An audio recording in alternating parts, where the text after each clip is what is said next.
Hi, good evening, everyone. I hope everybody is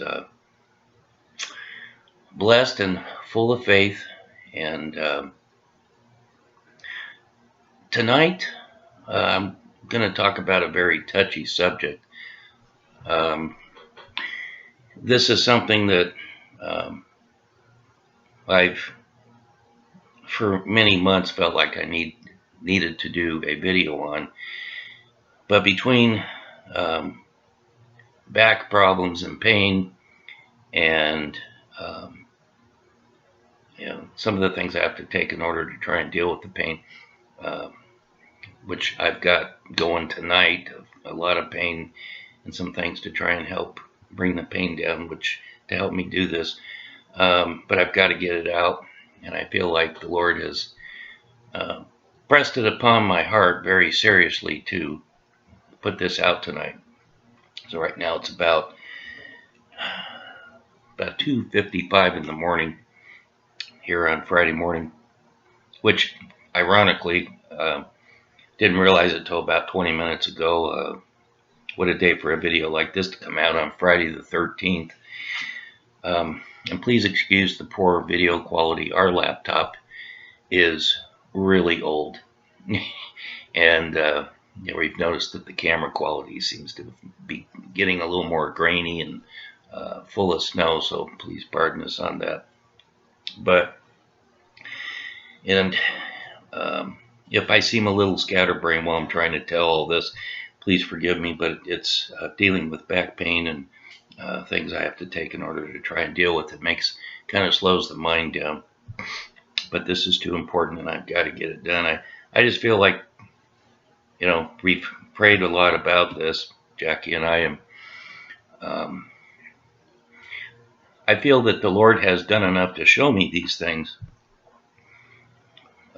Most of it's over the last 4 years, almost 5, and one of them goes all the way back to 2017. But look, it wasn't until this had happened several times that I started realizing, wait a minute, this is like a kind of a series. And what this is it's a touchy subject. It's a subject that almost nobody wants to touch anymore. But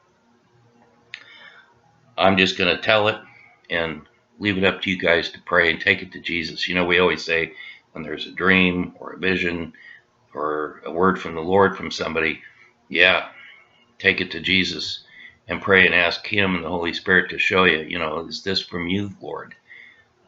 Does this contradict Scripture in any way, shape, or form? Some things you can't really compare to Scripture, especially if it's end times eschatological things. We know a lot of the things that are going to happen here in the end times, and sometimes, God tells us in the last days I'll pour out my Spirit upon all flesh, and your young men will dream dreams, your old men will see visions, even your daughters will prophesy. So we know that here at the end that God is showing us things, and there's so many people being shown things that the rapture is imminently upon us. And the things that are going on in the world right now, most of you are aware of. And Jesus gave us some signs repeatedly. Mark, in the book of Luke, and Matthew. When you see these signs, and there's about 5 or 6, look up, for your redemption draweth nigh. And this video here is going to deal. To me, it's probably late coming out.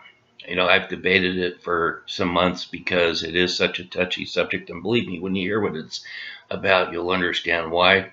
Because, with many people, I'm touching a major nerve. It creates a firestorm. But if I believe it's truth, and it's something important enough to actually do a video on, well, I've decided that I'm going to put it out. So this is, first it's a series of dreams about Trump. And I didn't know it was going to be a series, repeated over a period of time. Some years I only had one, others two. And when I think of the dreams, I think, these dreams, they're unlike other dreams. They're so vivid and so clear. And even the ones that are 2, 3, 4 years old, I still remember them very well. And I'm not like that with dreams. You may have a dream, you remember it in the morning, you tell it to your wife or somebody and then it just kind of, in a few days or weeks or a month or two, you forget it. And I feel like I've got to get this out. So that's what I'm here to do, um, is to tell it to you. And I want to say something, and I know that this is not only me, but I know I speak for Jackie and myself. Both of us are, through and through dyed in the wool, Christians first, dedicated to Jesus first, but we're the ones at the front of the parade holding the flag for our wonderful Constitution, the freedoms it guarantees. We're patriots. We love our country, and we would not love nothing more than to have somebody walk into that Oval Office on day one who's a dyed-in-the-wool, true blue, full of faith Christian who loves our Constitution. So I want to set that up first. That's who we are. I wish that I could say that, the idea of having somebody as president that you think is going to do good for the country is a wonderful feeling. Wow, boy. I think, my whole life growing up, I came up when I was young, Reagan was just coming in when I was 15 years old. And, nobody's perfect, but, he loved our country. And it was a sad day for me the day he left. And I have some real problems with Trump. And I'm sure some of you in here also do. We know that no man is perfect. We don't expect that. But there's some things about him at the end of this video. I'm going to mention them to you because some of you will know these things. Some of you may not have heard these things. So just in case, I've kind of made a list here to ring off to you. But this is kind of hard for me to talk about because I know that, people want, after what we've been through for 4 years, everybody wants somebody good to come in. Nobody more than us. But I have a feeling that we might be being greatly deceived here in America. We're told in the Word that, and I'm first up front, I'm not saying that this person is for sure, but I'm saying keep your eyes open because we're looking for Jesus to come right before or right when the tribulation begins. Firmly, the Word shows that. But it's good to be also at least aware of the other character who's going to take power over this earth. And, this person has got the support of probably the most of the church, the way it seems. Jesus said that this man of sin that will come at the end, that he will deceive the very elect if it's possible. So if it's possible for somebody to be deceived by this man, they will be.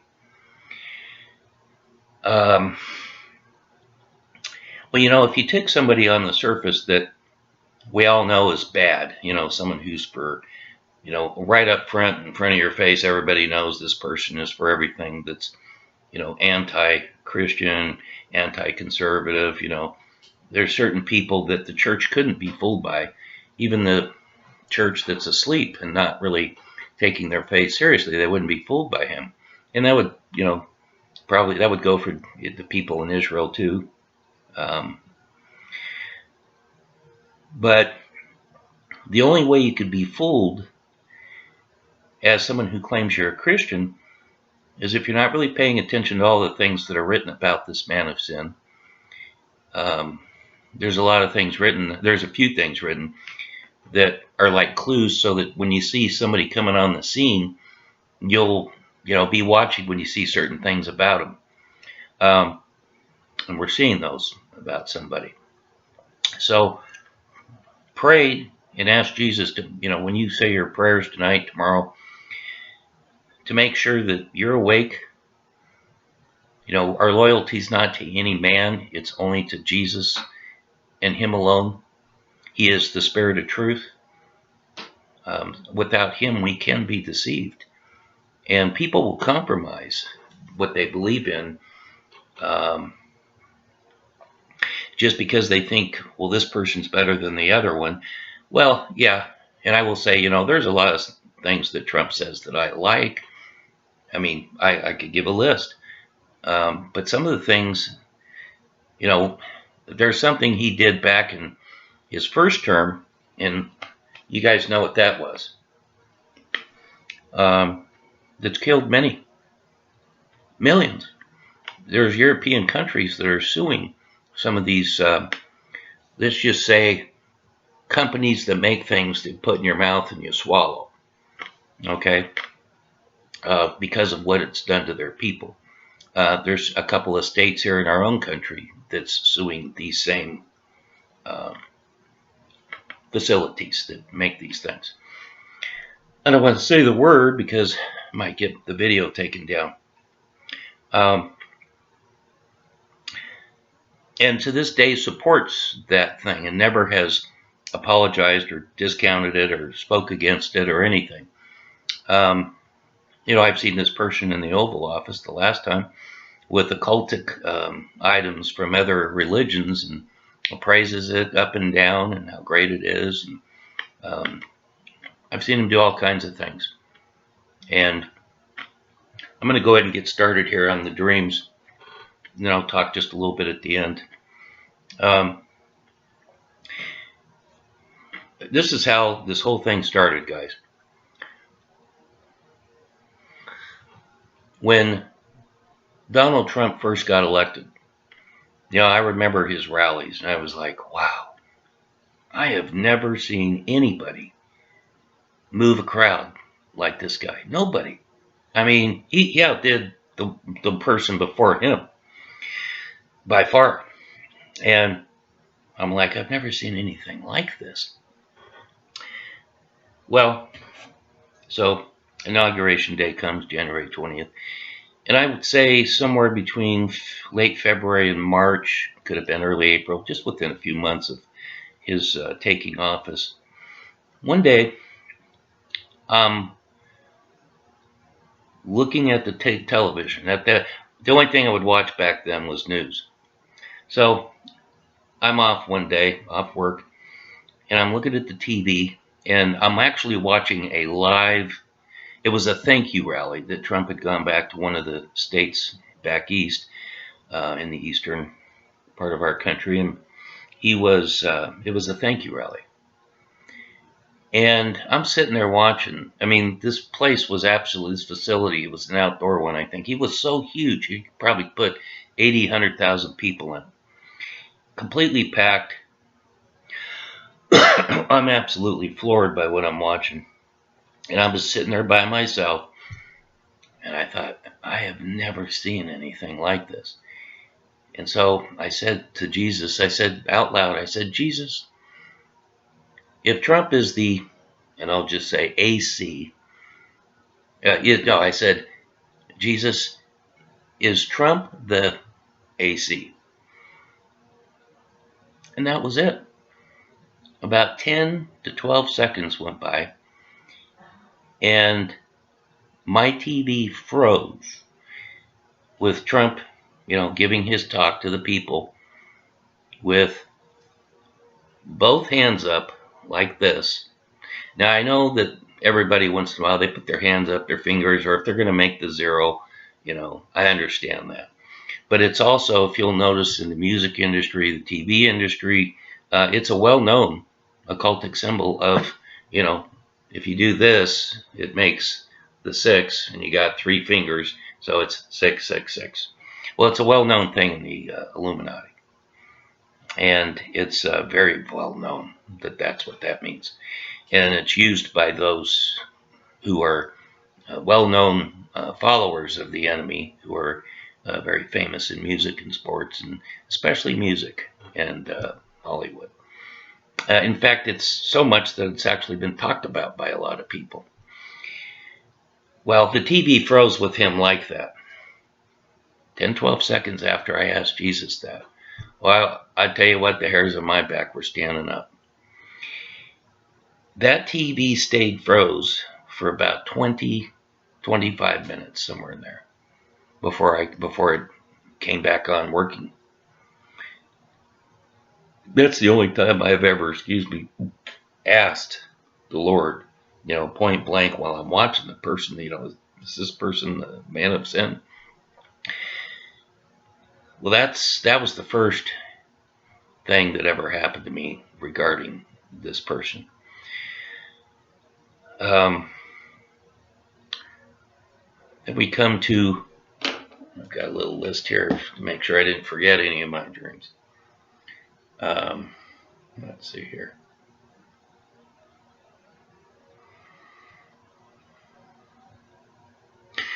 I think it was around I think it was somewhere in 2019 was the first actual dream. Now I call this the Trump Mansion dream. Now this dream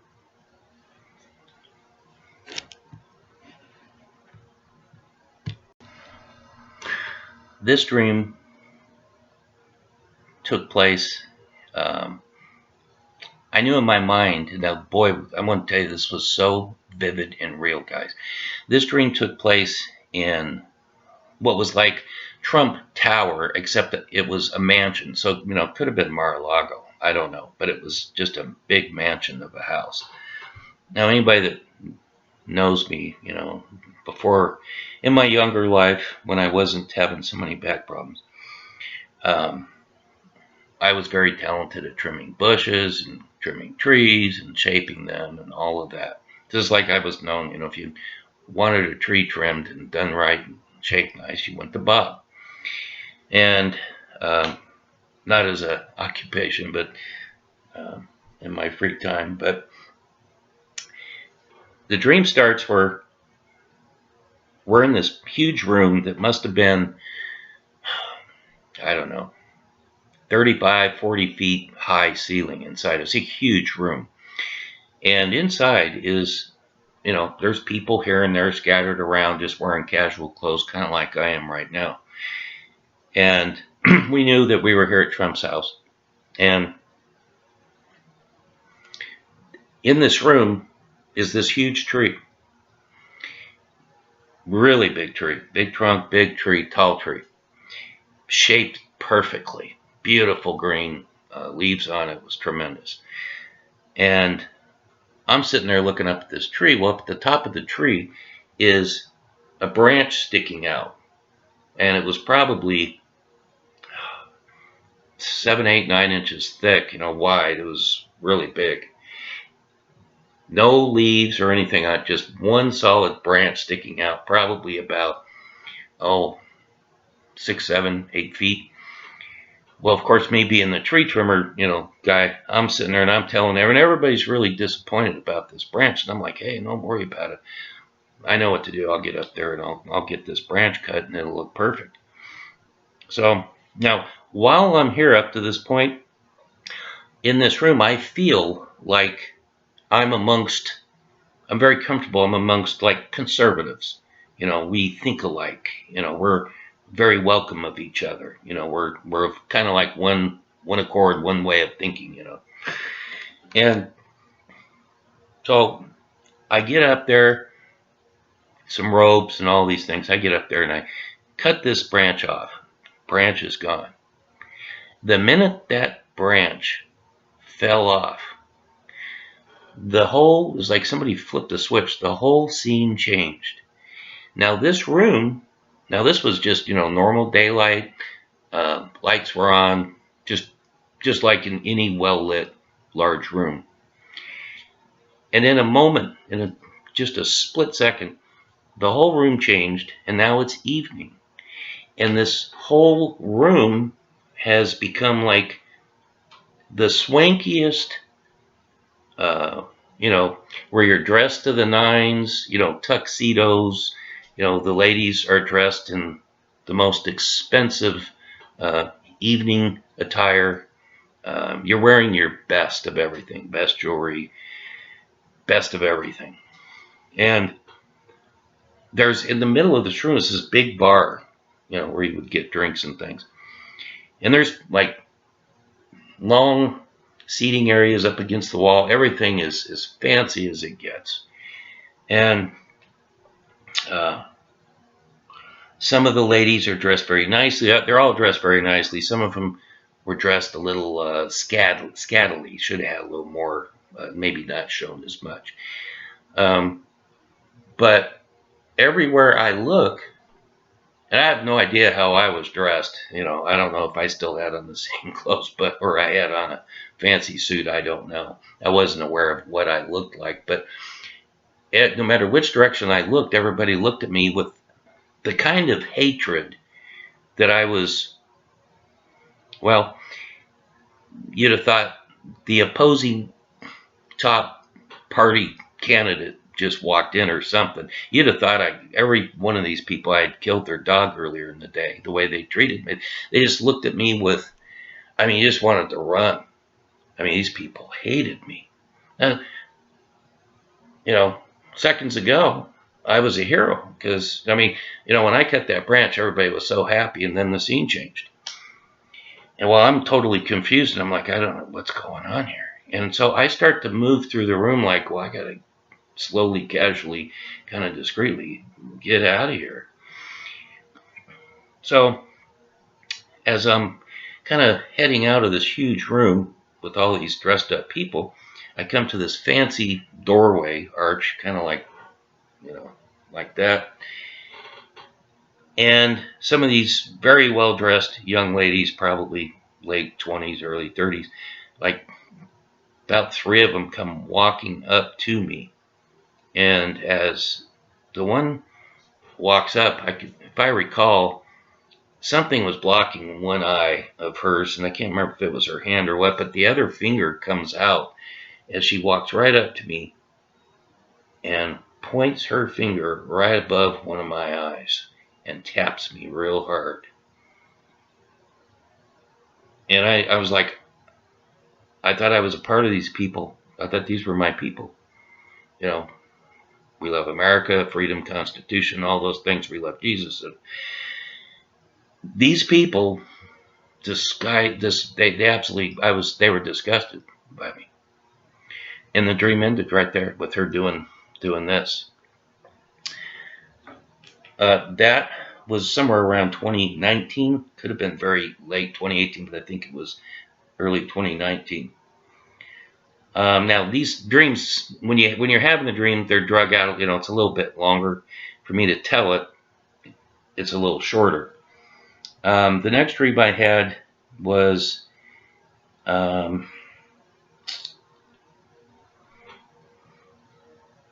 it's called the Cabin in the Woods dream, and I think that one I had around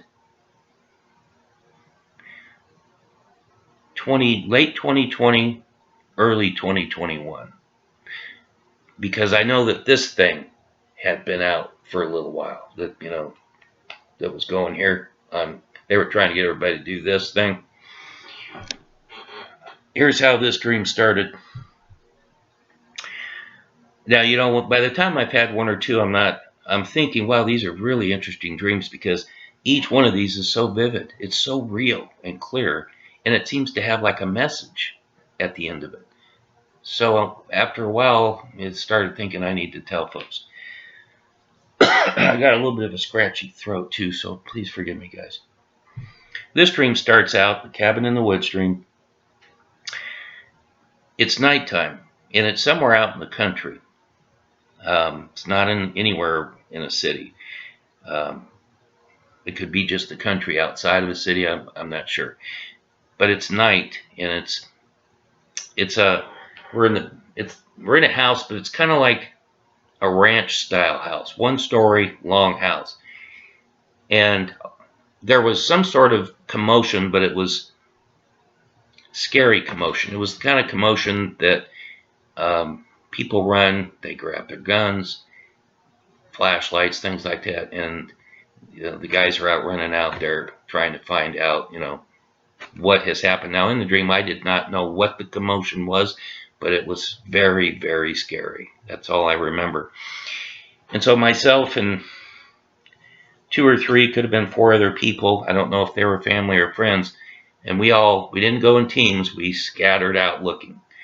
But it seemed to me that as soon as we went out back, it was almost like I felt like I was back in the 1860s, in the Civil War days. It's the only thing I can't remember, but I think my gun was a musket, like they had back then during those days. And we were terrified out there because we knew that, we could be killed. This commotion and danger that was out here.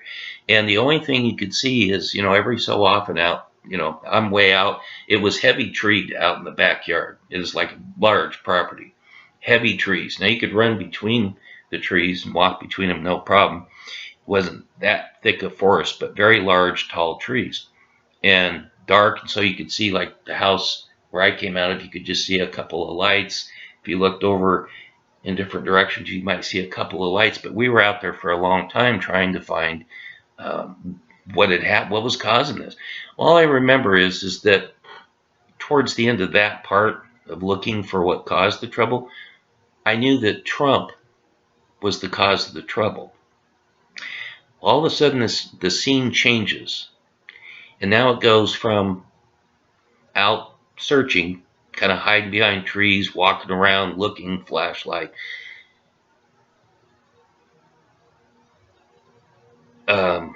It just like someone flipped the switch. We're now in a car. I'm driving, and we're going down the road. Donald Trump is in the seat next to me, the passenger seat. And I'm telling him, now, these things haven't been out very long at this time, okay? But me and Jackie know about what's in them, what it's designed to do, and we had done some videos trying to warn people not to take this because of the research we had done. But since then, those videos have been not because we wanted them to, but they got taken down. But I told Mr. Trump, I said, I know what you're doing, and if you don't stop, there's going to be consequences. And he looks over at me and, oh no, I don't know what you're talking about. I'm not doing anything.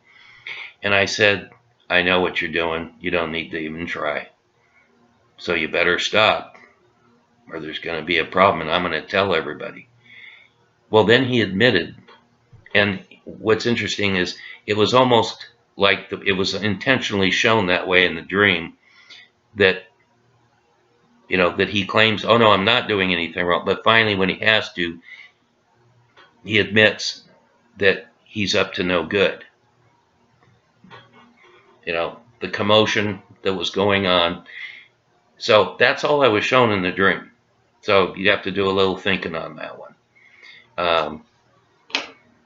If that was the only dream I had, well, but there's several.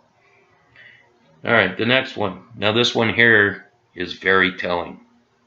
And I want to tell you guys once again, there are no points being scored for me to put a video out like this. I do not like having to put a video out on this subject. So I'm just saying. This one was right in your face telling. Yeah, I call it the Trump-Biden dream. In this dream, it wasn't real long, but it was longer than what it takes to tell you. The dream starts, and I'm in the audience. It's kind of a round, the front of the stage is kind of rounded.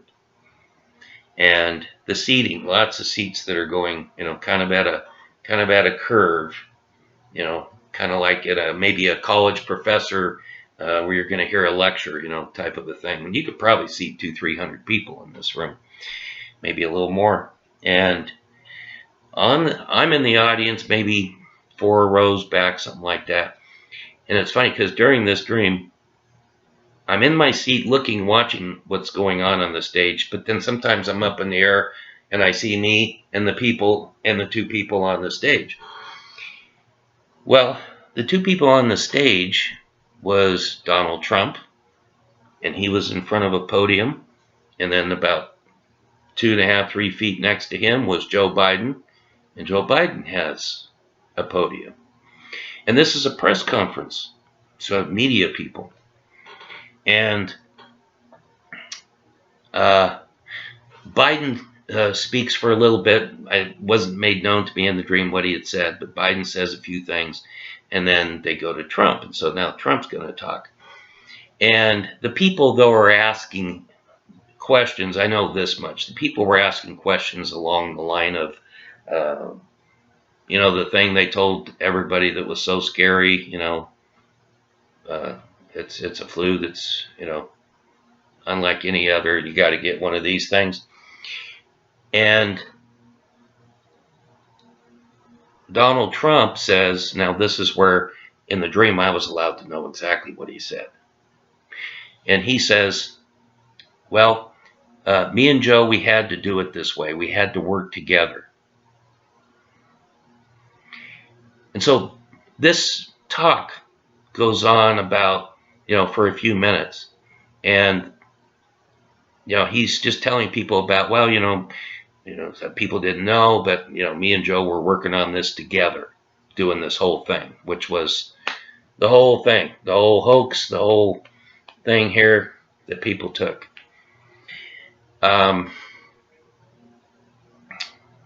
that, in the same room, Biden and Trump now appear on a smaller stage, and I'm over there in front of them talking to them. And I know the truth in the dream. I knew, we knew about 2 months into this thing that it was a big hoax before this came out. And before it came out, we had found enough information from certain folks, experts, specialists, educated up the wazoo about this is going to be bad news for people. And so I knew all that in the dream. And so I'm talking to them back and forth, both of them. But I didn't know in the dream what I was saying. It was like I wasn't allowed to hear or what they were saying. And then that dream ended. This next one is quite an amazing dream. This one is something else. I call this, well, it's a 2-part dream, but I call it the Jesus in the RV dream. I've had several dreams. I'm only telling the ones that deal with Trump right now, but I've had at least 3, and there may have been 4, where Jesus actually appears in the dream and talks to me. This one here starts out, it's kind of like we're at a park setting. And we're standing kind of like where the asphalt would meet the grass area, in a kind of like in an asphalted area. Our parking lot's kind of like behind us type thing. Well, it starts out, and I'm standing there, and I am overjoyed, goosebumps. I'm so excited that nothing in this world even matters, because Jesus is standing right in front of me. And he is smiling, and his smile is all you need to see. And you're happy, you're content, you're thrilled, you're excited, you're full of joy. And he's smiling at me and talking to me. And he's got a lot he's saying to me.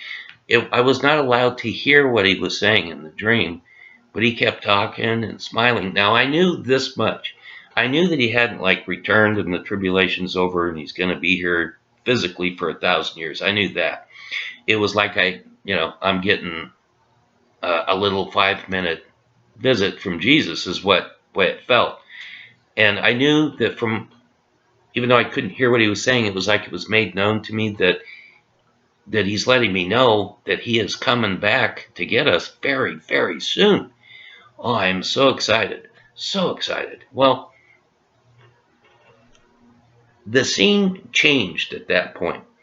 Now over to my left behind me. So over to my left, over here behind me.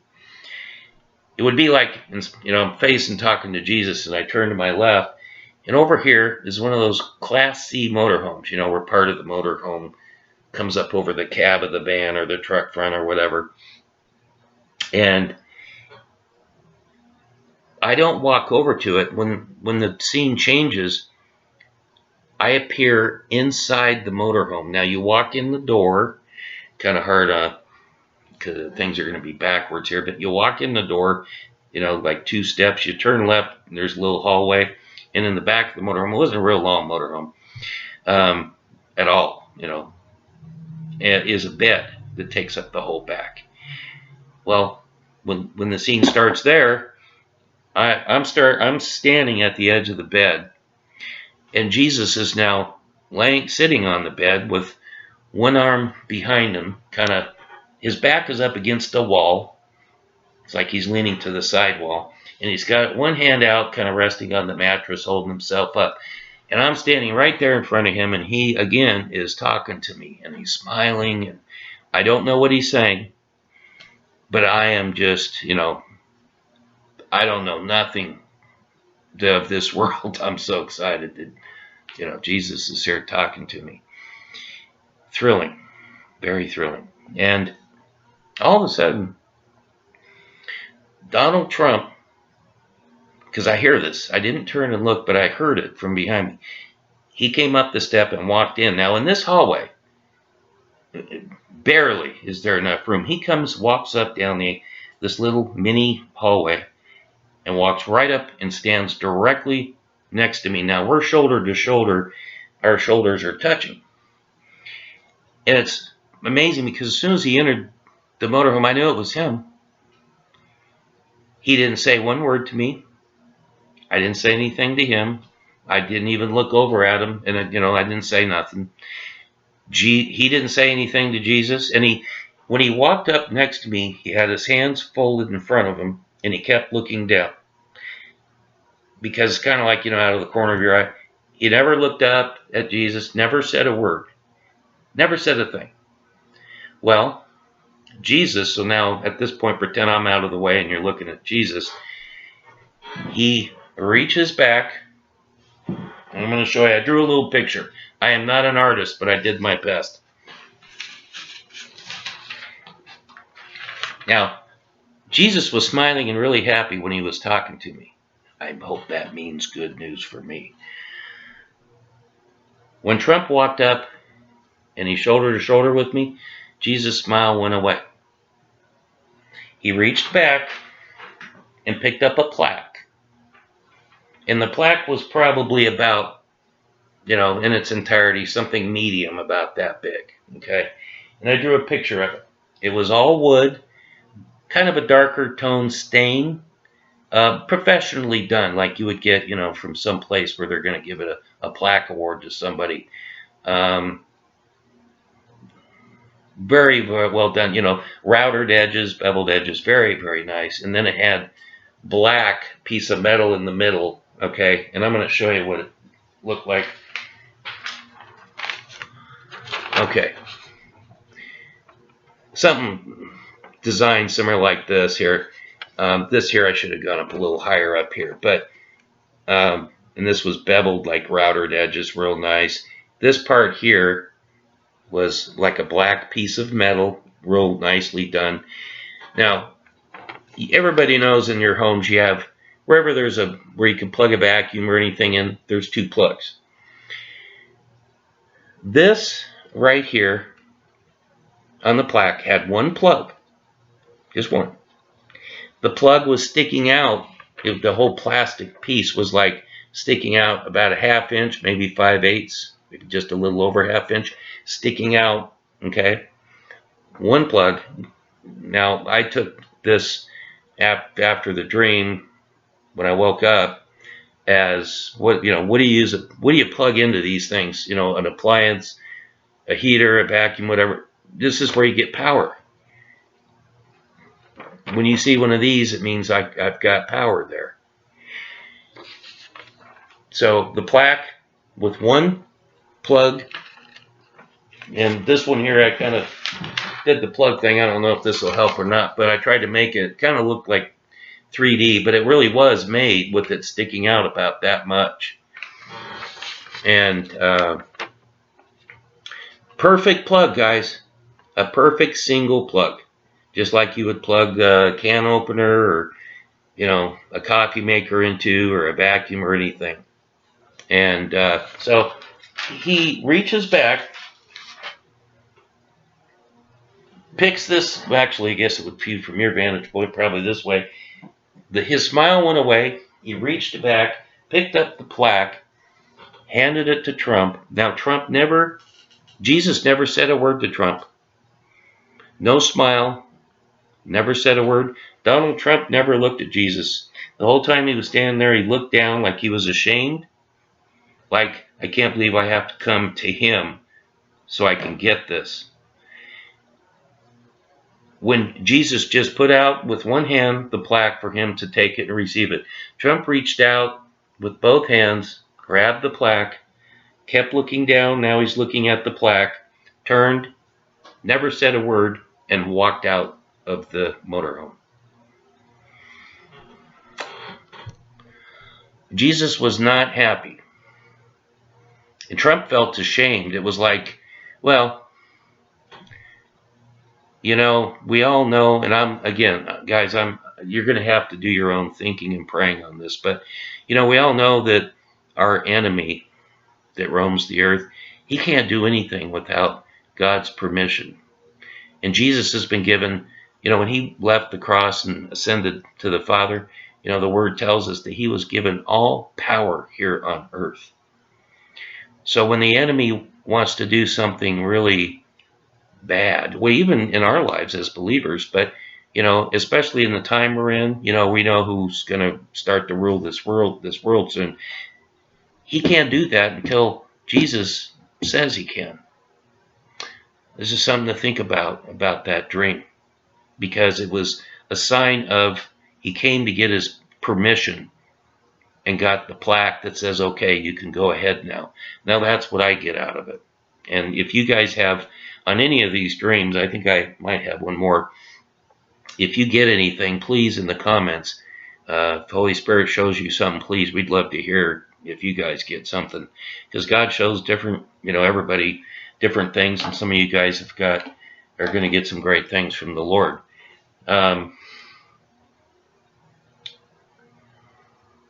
Okay, this is the last dream here.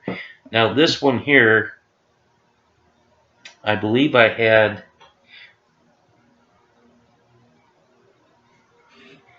Jackie, wasn't that just about 3-4 months ago? I think so. Yeah. I'd say maybe 3.5 to 4 months ago, roughly. I call it the Wyoming campaign storm dream. To try and keep this not from being too long. The dream starts, and we're in western Montana, up in the very mountainous, forested area. And it's a presidential campaign entourage. We have the Joe Biden campaign, presidential campaign. Now, this was pre-election, so the election was still up and coming when I had this dream. So you had the Biden campaign, you had the Obama campaign, which we kind of all know that who's been pulling the plug, pulling the strings behind the scene here for the last 4 years. And then we had I had my presidential campaign. If you guys have any thoughts on that afterwards, please let me know. But Jackie had come up, and I'll tell the dream here in a second. She came up with, each of us are really on a campaign, and all of us Christians, we're on a campaign to spread the gospel. Tell people we're at the end and we got to get saved. So anyway, we're in western Montana, and each campaign has its own cars and everything. Well, for whatever reason, all three of our campaigns at once are like, 1, 2, and 3, like we're all in this long hall of cars, but we're kind of spread a little bit, and we're heading straight south. And we get into Wyoming, and once we get to Wyoming, you know how dreams are unique. I can see all the way down to Arizona. Now, you could never do that in real life, but I could see all the way down to Arizona. And there was a storm coming from the west, which would be California, the Pacific Ocean. But guys, this was not no normal storm, and this storm was known that this storm was coming. It was all over like weather media, and it was known to me that that was the case. But I can see the storm as it's starting to hit Arizona. Guys, this storm was a storm that nothing would survive. It was filled with every kind of pounding rain, wind. I mean, like tornadic type. Just straight line winds, you know, 100, and they must have been 100, 120, 130 miles an hour, picking up so much debris that it just like swamped. You knew as it was coming in and starting to hit Arizona, it was just going to ruin whatever it was in its path as it went across. And this wasn't no storm that was just going to, well, it's going to hit Arizona and it'll fizzle away. It was, you knew in the dream, it's going to keep going. Now, it doesn't make sense to me, but all three of our campaigns are trying to get down south. And in the dream, you know, Arizona was straight ahead down there, and we're moving like 80, 85 miles an hour. I don't know why, but we know the storms. It was like we're trying to get to a campaign stop is what I remember thinking, like before the storm's going to hit, but that would be impossible. So we're going as fast as we can. Now, we know the storm is way down there. We're okay up here in Wyoming. But all of a sudden, out of nowhere, this same storm all of a sudden starts hitting us, and we're in Wyoming. It came out of nowhere. No one knew it was coming. Now I'm realizing this storm ain't going to just hit the southern states. It's going to hit the whole country. It's going to wipe out everything. Because this is an unsurvivable storm. It's like the worst rain, windstorm you could ever have. Just massive destruction. More like a judgment, really, is what it would seem like. So our three campaigns, I'm looking as we're going, and I see up ahead there's this, we got to get off the road or we're just going to get blown off the highway. So way up ahead, I see this like frame of a building. I don't know why. I'd be like, well, let's pull up over there. We pulled off, and I remember getting out, and I'm looking at this building, but it's just like the frame, metal frame. Large building, but no walls or anything. I'm certainly thinking, well, that ain't going to work. So I'm kind of looking around, and I look over to my right, and I see these three long, they're made out of like bricks you'd build a fence out of, and they're like maybe 4 bricks high, maybe 5 feet wide, maybe. These things were huge, and they were like 40, 50 feet long, and there was 3 of them, and they were perfectly painted white. All 3 of them, white. And it was a pure, beautiful white. 3, maybe 8, 9, 10 feet between them, then another 3 of them. And I remember saying, I don't know if any of the other campaigns, I think that they were around, but I'm not sure, saying I think we could survive inside if we hide inside these. And the dream ended.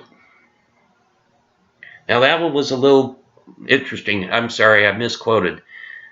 It was my campaign, Obama's campaign, and the Trump campaign. So I made a mistake earlier, just corrected myself. That's the end of the dreams, guys. But, you know, the one thing that I noticed out of all of them, about all of them, is it all shows Trump in a really bad light. You guys can maybe help us out more on the Wyoming campaign storm dream. The one thing I got out of it, Jackie had said she got out of it these 3 brick things that were like long. They were perfect rectangle, long, very long brick things, well made, nicely painted white, perfectly. Father, Son, Holy Spirit. This is where the safety is. She came up with that. The storm, I think, speaks for itself. Bad for the southern states, but oh no, wait a minute. This storm's going to wipe out. It's going to come and hit from the top, Washington down to Southern California. It's going to come across. This storm's going to destroy our country. And it came up here where we were at, and it was supposed to be way down there only, and I could see it way down there in the dream.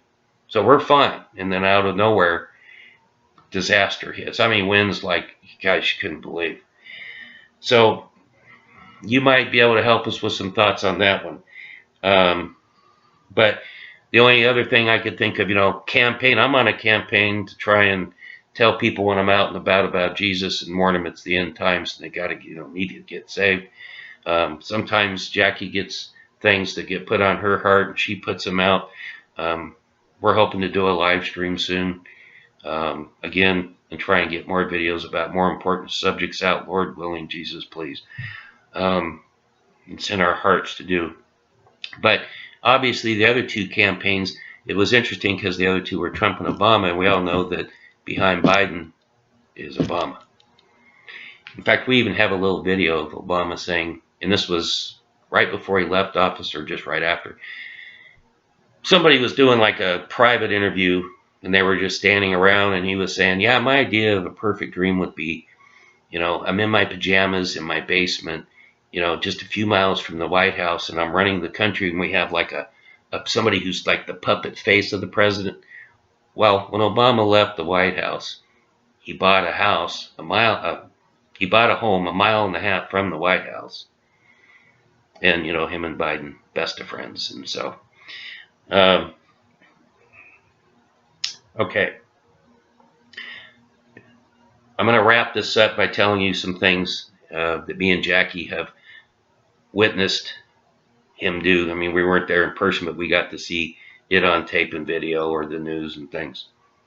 You guys remember in late 2017 in like September, October, I looked that up a few months ago, and it was either September or October. I think it was late September.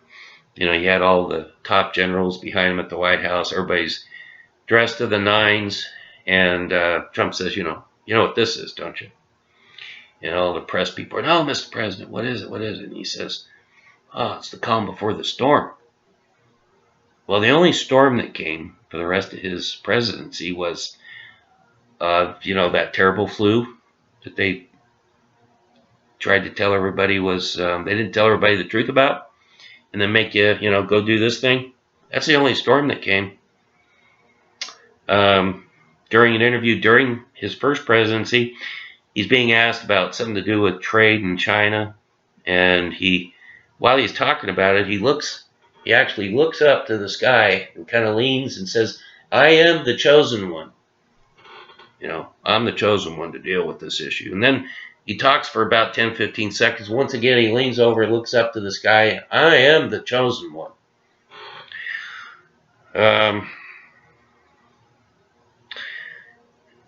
I'm just going to give you a few basics. He doesn't live at Trump Tower, New York anymore. When he designed Trump Tower, the whole building is shaped in 666. There's a huge planter on one side of the building that's got 6 rows of trees one way, 6. It makes a pyramid. Trump's home was on the 66th floor. Yeah. Now, Elon Musk, you guys have probably heard a lot about him. Well, not this Halloween a couple months ago, but the one last year in 23, we got to see him dressed up in his Halloween costume, and he dressed up as Satan and put on this ain't like your typical kid's Halloween devil outfit. This was, you can't find a fancier, more devil-looking outfit to wear than the one he had on. Well, when he turns around, there's a picture of the back. He's got a big, large, upside-down cross on it. Well, during the last rallies of this election back in September, October, Elon Musk had joined Trump, and a couple times he announced while he was giving his little talk at the rally that he was dark MAGA. Um,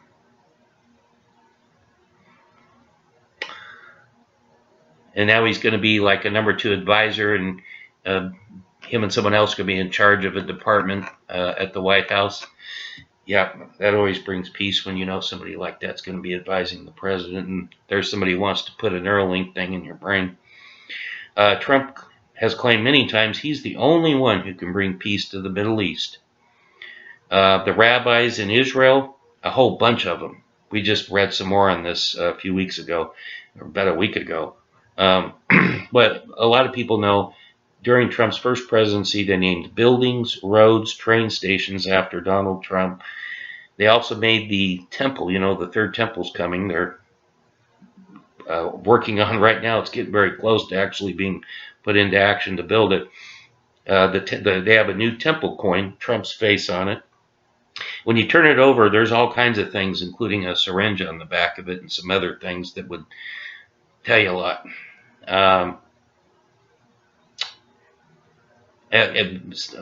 Several of the top rabbis, we just read this like a week ago, in Israel, claim that Trump is the Gentile Messiah. And by the way, they're getting the Abraham Accord thing going again to try and finish it with the Arab nations.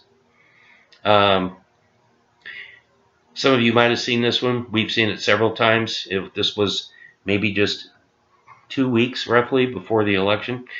He's at a Christian rally thing, had to do with Christians. And Trump says, "My beautiful Christians." My? Okay, sounds a little like an odd way to say it. My beautiful Christians. All you got to do is vote for me one more time, and then you won't have to vote anymore. We're bringing in a golden age.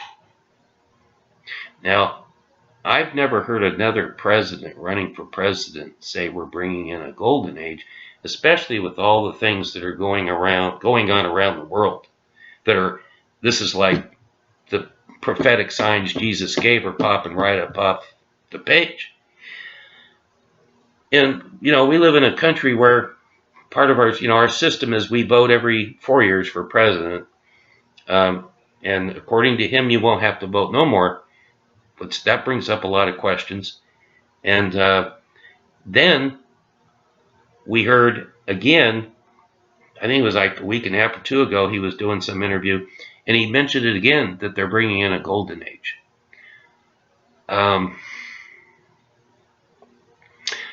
When I was 16 and I was studying about the manofsin and all this, these would be the kind of things I would expect to hear from the man as he's rising to power.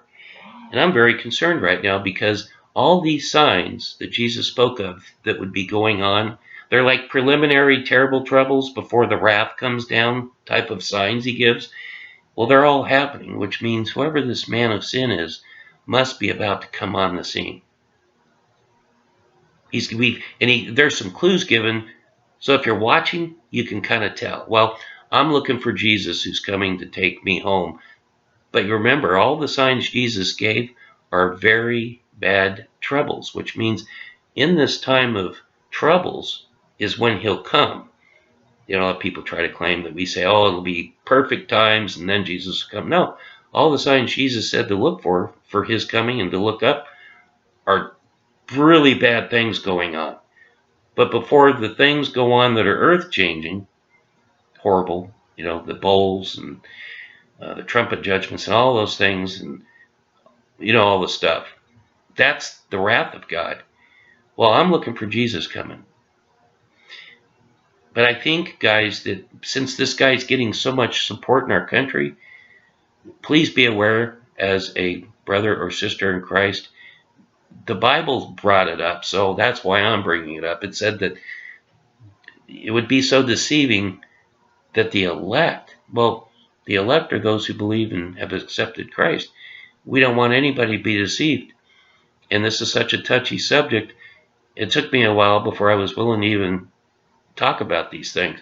So I think, oh, we also watched a clip. Now, this was before the election. Oh, I don't know, maybe within the last year before the election, somewhere in there. Trump's doing an interview, and Xi Jinping of China comes up, and Trump is praising Xi Jinping. Now, over there, you live off your phone. You have no rights to say anything free. You have to praise the government. You have no freedom whatsoever. You can't hear anything Western. You can only hear things that are from China that praise the government. Everything about you is controlled. You can only travel so far. You can't be a Christian. You have no freedoms whatsoever. And Trump is praising Xi Jinping as what a great leader he is. And he praises Xi how he rules his people with an iron fist, and how he wishes his people here would fear him that way. Now, I don't think anybody here in this country, no matter what party you're affiliated with, would want a leader like that. The last one I'm going to give you is this one was during his first presidency when this thing was, they had already started giving out these things over here. And so Trump's over at the World Economic Forum meeting. Well, if you're there, there's already a problem about who you are. But okay, he's there. And so him and a bunch of people are walking probably to one of the, where they're going to all do their thing and talk and give speeches or whatever. And the media's there, and Trump's walking. He's got somebody next to him. And then about 8-10 feet away is Klaus Schwab. And Klaus Schwab is following him like you would think God had arrived. He's looking at Trump like, the most greatest majesty is here, which was amazing because Klaus Schwab supposedly is supposed to be, everything he's for is anti-human, anti-good for people. And Trump claims to be, I'm a good guy for all the good things and freedom and all that. So you wouldn't see these two being friendly or friends at all. And a reporter asks him about, how he feels about the job he's doing. And this is about that terrible flu, the shot, all that stuff. And Trump keeps walking. And he says, I think we're doing a very good job. And he looks over at Klaus Schwab and says, don't you think we're doing a good job, Klaus? And Klaus Schwab was, yes, Mr. President. Yes, doing a great job. Well, the World Economic Forum and Klaus Schwab, they're the ones calling all the shots for the New World Order. And they call it the Great Reset now. I guess they felt that was a fancier name. So guys, just beware. Take all these dreams and everything I've said and just please be in prayer to Jesus. And the only reason we're doing this video is we don't want anybody that can see this to not be deceived in case it is him. I will say this as I go out. There's only one person on the world stage right now that has the majority, overwhelmingly, of the Hebrew people in Israel, by blood anyway. They think that he's the greatest protector. He's even being called, there's many over there calling their savior of Israel. And the Christians in America, and perhaps elsewhere, but the Christians in America, most of them think that, we're hearing, God sent him as a savior to America. Jackie today showed me 2 advertisements from some big place showing Trump like you would think that this was like he was the anointed one from heaven, the picture. We're seeing things about this guy. We've seen people who are his enemies that as soon as he won the election did a turnabout, and we're seeing world leaders do the same thing, like they're afraid, like, boy, you don't go across this guy. So the days ahead are going to show a lot, but there's no one else who's got the elect of God right now fooled. Could somebody else out of the blue that we don't know come on the scene and be the one? I suppose. But I ain't seeing it yet. But I've got one person who meets all the qualifications and has all the right people deceived. So let's at least be awake and watching and praying and asking Holy Spirit to show us for sure. In the meantime, The only thing that's important for each of us is that we're to live for Jesus. His words are to abide in us, and we're to abide in him. And that's through obedience. If there's any sin in your life, or mine, we get it out, we repent, and we turn from it. It's not just living religiously that will count us. Luke 21:36, he gives the signs to look for first coming and says, "Pray you therefore always that you may be counted worthy to escape all these things that shall come upon the earth and to stand before the Son of Man."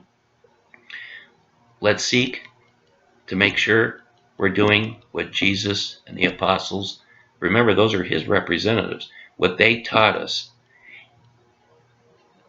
And to love Jesus, not just, okay, I got to obey, to love him. That's one of the things Jesus asked Peter. And, look what he did for us. We're to love him.